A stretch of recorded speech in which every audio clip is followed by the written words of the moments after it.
Allez, bonjour à tous, j'espère que vous allez bien aujourd'hui. Revue de marché, on va surtout préparer notre semaine avec des annonces économiques qui sont importantes cette semaine. On verra également BTC, Ether, les différentes clôtures weekly qu'on a et on analysera trois altcoins que je vais demander d'analyser. J'ai noté Pump, Atom et Kernel.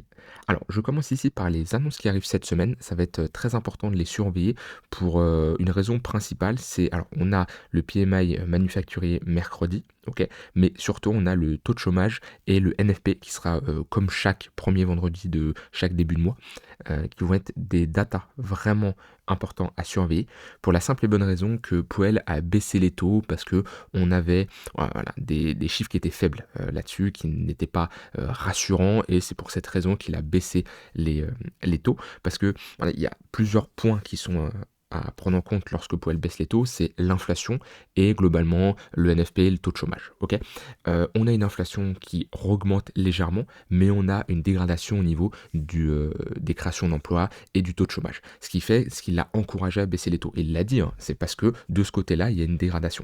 Donc si on a des chiffres qui ne vont pas dans le sens des derniers chiffres, ok, parce qu'on veut des chiffres qui sont pas terribles dans le sens où, vu qu'ils sont pas terribles, on va voir une potentielle baisse des taux qui va être confirmée. Le marché est drivé par ça, ok, faut pas commencer à se dire, ah bah tiens, il y a moins de création d'emplois, du coup l'économie va pas se porter bien parce qu'il y a moins de création d'emplois. Non, c'est pas le bon raisonnement. Le bon raisonnement c'est ok, il y a moins de création d'emplois, et ben tant mieux, comme ça va pousser Powell à baisser les taux.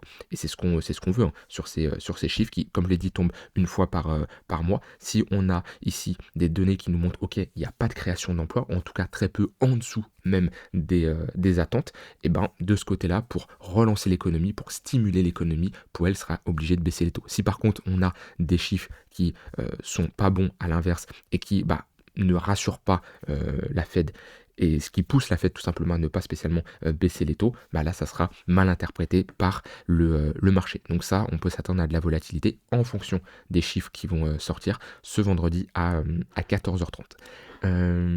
Alors, au niveau de BTC, une clôture weekly qui arrive, qui globalement reteste ce gros niveau des 107 000 dollars. On quand même casse un gros niveau de support, le niveau des 112 500 dollars. Pour moi, comme je l'ai dit, ça ne change pas, hein. Je l'ai évoqué mon plan ces derniers temps, je vais pas repasser énormément de temps dessus, mais tant qu'on ne repasse pas sous les 107 000 et sous les 98 000 sur du long terme, rien n'a signalé. Ok, et pour le moment, on est ici dans une petite phase de consolidation au niveau de notre extrémité basse. On a un petit pump là sur les dernières heures, comme on est en train de voir. Attention au pump du dimanche soir. En général, c'est assez souvent ravalé le lundi. C'est un peu tout souvent la même pattern qu'on fait. C'est-à-dire le dimanche vers 15h, par là on commence à pump. Voilà, 15h ici, hop, jusque en début, milieu de soirée. Et puis le lendemain, on ravale tout et on a au final une prise de liquidité, réintégration. Attention, on appelle ça le scam pump du dimanche. C'est assez, c'est pas tout le temps, mais c'est assez fréquent. En tout cas, c'est compliqué de partir du principe qu'on a cassé un range ou cassé un niveau ou validé une pattern un dimanche. On préfère avoir beaucoup plus de volume hein, parce que souvent, les week-ends, vu que les marchés, la finance traditionnelle est fermée, en général, on a beaucoup moins de volume le week-end. On le voit bien, hein. De toute façon, je me mets en daily, je vois très rapidement les week-ends. Hein. Vous voyez, samedi, dimanche, là, ça me surprendrait pas également. Samedi, dimanche, vous voyez, c'est les barres les plus faibles. Hop, samedi, dimanche, etc. On les voit. 2, 2, 2 ici, 2, bref, etc. etc. Donc souvent c'est le lundi, on a un retour de la volatilité, une volatilité qui est beaucoup plus importante. En tout cas, quand je regarde comme ça, BTC, on reste dans une tendance baissière avec un 15 minutes en dessous le 1 heure et un 1 heure au-dessus, en dessous du 4 heures. Donc la tendance reste la même. Ok. Ce qu'il va falloir surveiller, c'est les différents replis. Et moi, je vais également surveiller les nouveaux points pivots weekly qui vont être créés au niveau dès la clôture weekly. On va avoir des nouveaux points pivots weekly. Et ces points pivots weekly qui nous permettent tout simplement de déterminer des zones intéressantes pour se positionner. Voilà, si j'enlève le daily et le monthly et je mets juste les points pivots weekly, c'est toujours des niveaux très intéressants. La preuve ici, hein, qui fait office de résistance à ce niveau-là, de support. Voilà, c'est toujours des bons points pour localiser nos différentes entrées. Pour les personnes qui ont du mal à tracer des niveaux de support, de résistance, de trendline ou je ne sais pas quoi, vous prenez des points pivots, daily, weekly, monthly, vous les adaptez bien sûr à l'unité de temps. On ne va pas prendre un point pivot daily pour faire du long terme et inversement, d'accord? Toujours proportionnel à l'unité de temps. Et ensuite, bah, on observe comment le marché réagit. Ça nous permet de tracer des niveaux de support et de résistance. On ne peut pas se tromper vu que c'est pas nous qui les traçons, c'est calculé automatiquement en fonction des niveaux de la veille, en daily en fonction des niveaux de la précédente journée, en weekly de la précédente semaine, en monthly du précédent mois. Et c'est toujours des niveaux, comme j'ai dit, très pertinents. Donc voilà, on va surveiller ça et on verra tout ça demain, les nouveaux points pivot weekly qui vont se dessiner. Maintenant, moi, au niveau de mes plans, cette semaine, on revient chercher une extrémité basse, OK? Je vais surveiller si on essaye de poser un bottom sur du 4 heures, 1 heure. Si ça tient le pump qu'on a ici, que demain on n'a pas énormément comment dire? De réactions, vendeuses, on peut être sur un bottom et dans ce cas-là, chercher des longues dans cette zone, ça peut être intéressant pour viser un retracement, 111 000 $, 112 000 $, OK? On est quand même sur un gros niveau de support, j'ai été le premier à vous le dire, on a eu quand même dans cette phase-là pas mal de mèches basses, on le voit bien, hop, dans cette zone-là, pas mal de mèches basses, une pattern de retournement, ce qui nous montre comme quoi la demande est supérieure à l'offre dans cette zone-là. Ici, on y revient, donc si on commence à avoir une petite réaction acheteuse, il peut y avoir des setups qui s'enclenchent. Maintenant, je suis quand même pas mal prudent avec les différentes clôtures qu'on a eues, avec la semaine qui arrive également. Le but, c'est pas non plus de se précipiter, ok? Idéalement, si on pousse un peu plus bas et qu'on a ici une prise de liquidité, réintégration, ça peut être un setup intéressant également, ok? Le fait de prendre ce lot-là, avoir une dernière phase de panique ici, on fait peur à pas mal de monde. Je sais pas si on a une divergence haussière sur ces différents dumps qu'on a eu. Ouais, on a ici une divergence haussière, ce qui nous montre comme quoi on a un affaiblissement des vendeurs dans cette tendance baissière. Comment je le vois? Eh ben, ici, on voit que si je prends le prix, à ce niveau-là, on a un creux. Là, on a un creux qui est plus bas que le précédent. Ok, alors que sur l'indicateur de momentum, ici c'est MACD, mais on peut mettre d'autres outils comme un RSI. Là, on voit qu'on fait un creux plus haut que le précédent. Ce qui veut dire qu'on a une divergence qui est haussière, on a un affaiblissement des vendeurs. Attention, un affaiblissement des vendeurs ne veut pas spécialement dire un retournement. Ok, ça ne veut pas spécialement dire que ça y est, ça va partir to the moon. Ça nous indique que les vendeurs sont plus faibles. Mais des vendeurs faibles seront toujours plus forts que des acheteurs absents. Et actuellement, on n'a pas d'acheteurs qui sont présents. La preuve avec cette dynamique qui reste baissière. Moi, comme je l'ai dit, je mets un MACD pour mesurer le momentum. On peut le voir avec l'action du prix. Certains ont utilisé ici un RSI. On voit bien, c'est globalement la même chose, hein. Notre divergence, elle est affichée également ici. Hop, avec un creux plus haut que le précédent. Et là, un creux plus bas. Donc, on a également une divergence haussière, pardon. Donc, des indicateurs de momentum, il y en a énormément. Après, c'est à vous de voir ce que vous préférez utiliser. Moi, personnellement, j'aime bien le MACD. D'autres vont préférer le RSI. C'est à vous de voir. Vous voyez, hop, ici, petite divergence haussière bien visible, ok. Et après, ce qu'on aime voir en général, c'est une pattern de retournement, casser les moyennes mobiles, ok, qu'on casse le 1 heure. Voilà, c'est déjà un signal qui est plutôt pas mal. Mais attention, comme je l'ai dit, c'est pas parce qu'on a une divergence haussière que c'est sûr on pose un bottom, hein. La preuve à ce niveau-là, où là on a, hop, une divergence haussière, on le voit bien, ok, à ce niveau-là. Pendant toute cette baisse, là, on a une div baissière. Une div haussière, pardon, on voit qu'on a un pump, mais on ne pose pas un bottom et on continue dans le sens de notre tendance qui était initialement baissière.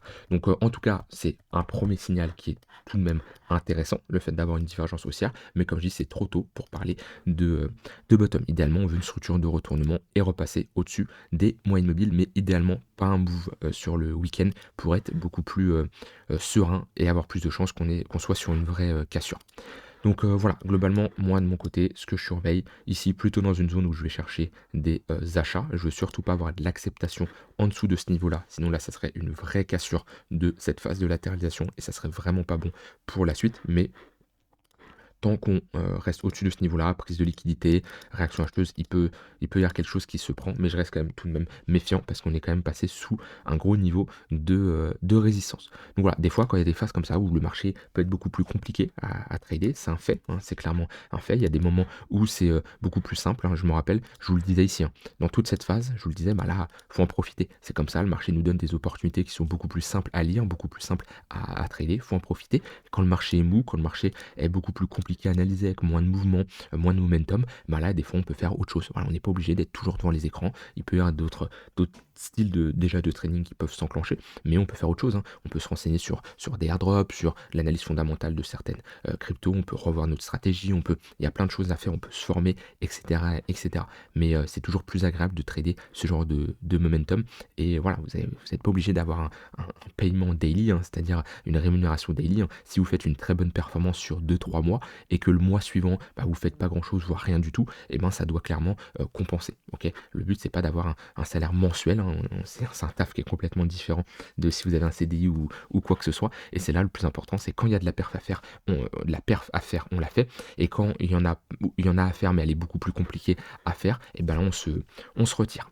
Voilà pour le BTC. Au niveau d'Ether, donc là, Ether, une clôture weekly, moi que j'aime beaucoup moins que le BTC. Maintenant, c'est là où c'est différent sur Ether, c'est que oui, on fait une clôture weekly qui est bearish. Pourquoi? Parce que j'ai un M-top ici, j'ai une structure de retournement. La différence, c'est que on est immédiatement sur un gros niveau de support et un très très gros niveau de support mensuel même. Donc oui, on a un top de marché en weekly.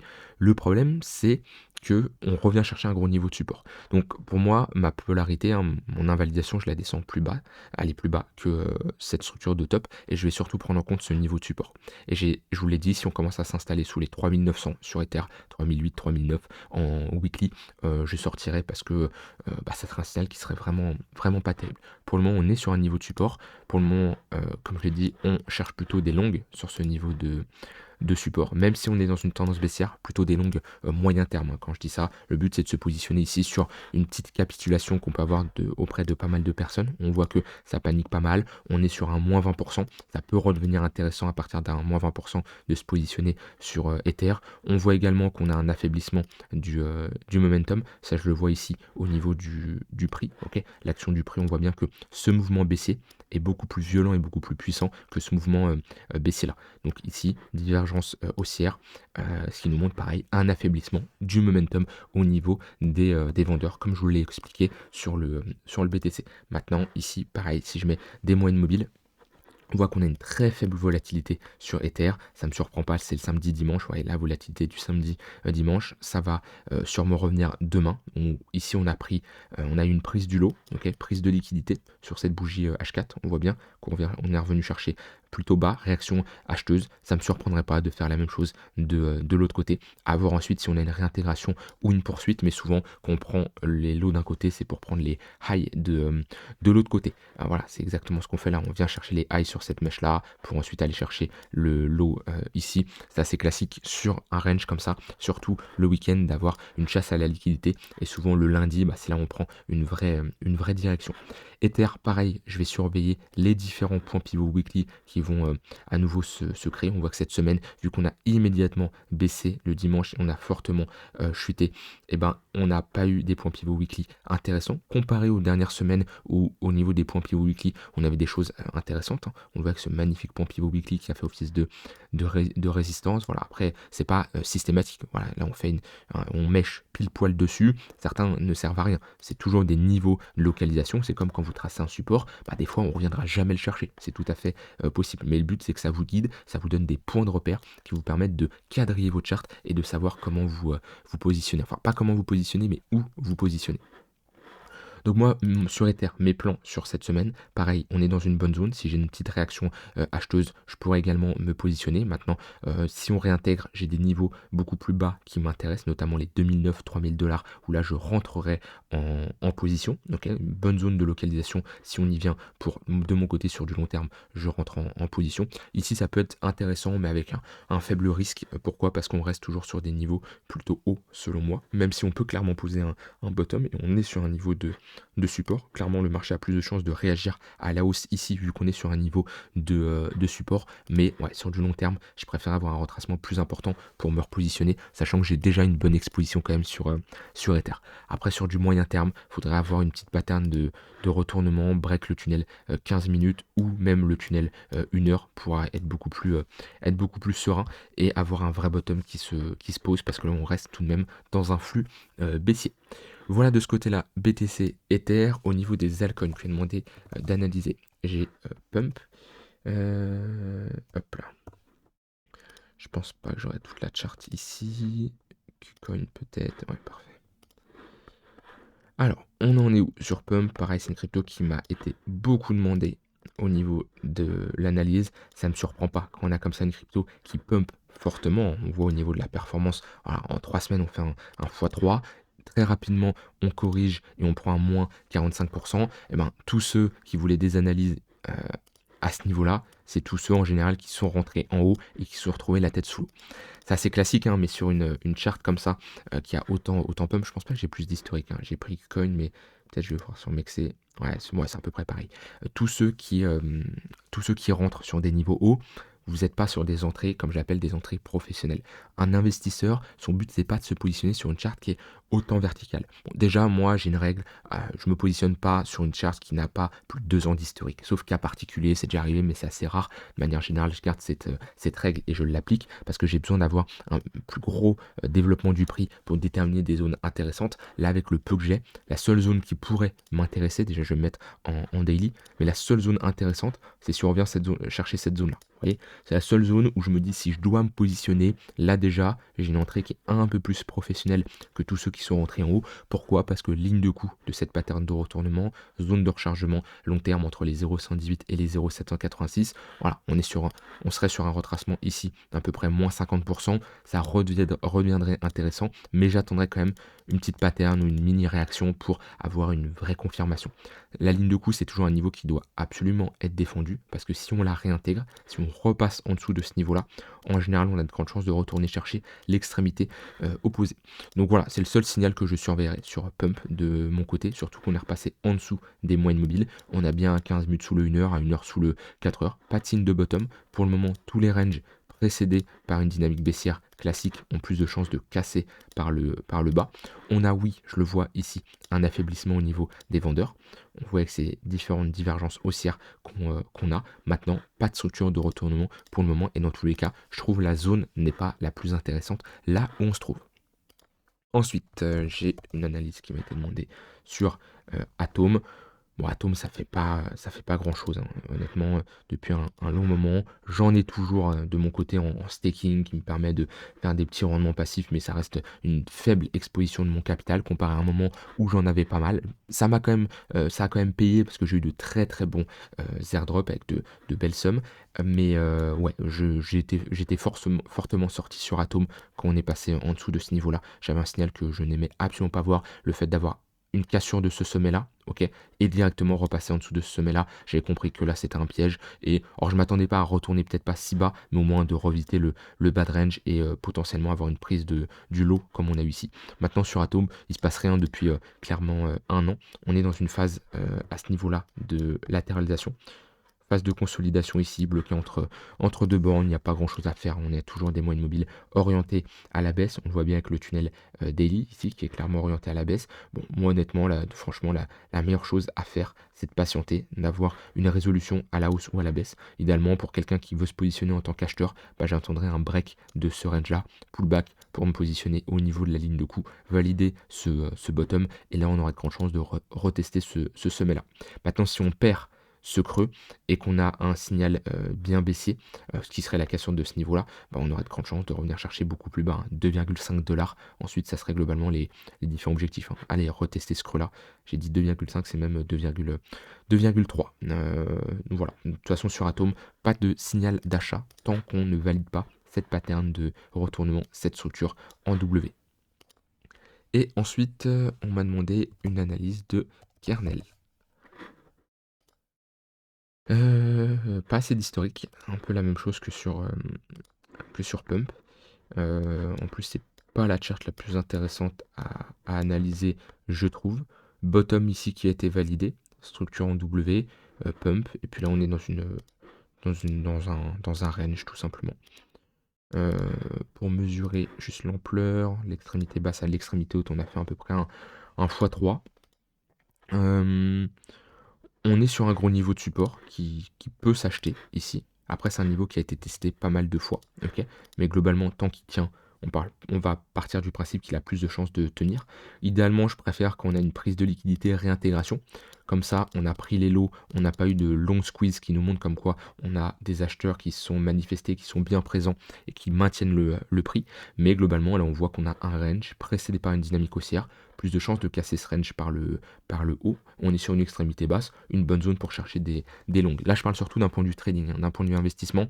Comme je dis, on n'a pas assez d'historique. On est sur un rebond en V-bottom. S'il peut être retesté, revenir chercher la ligne de coup à ce niveau-là, il peut y avoir peut-être un setup qui s'enclenche si on a une réaction acheteuse au contact de cette ligne de coup-là. Mais ouais, globalement, sur du court moyen terme plutôt, c'est dans cette zone-là que je chercherai des longues, avec une invalidation si on s'installe sous ce niveau-là. Ok.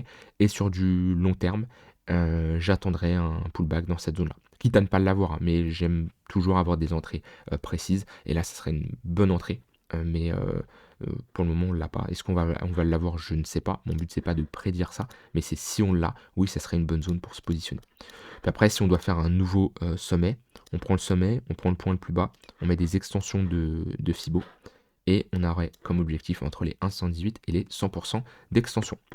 Voilà, je vous laisse avec ça. On surveille bien sûr la clôture weekly et daily, mais je vais surtout surveiller demain, moi, BTC, ce qui me fait. N'hésitez pas à rejoindre le Discord en cliquant sur le premier lien en description et je vous souhaite une très bonne soirée. Bye bye.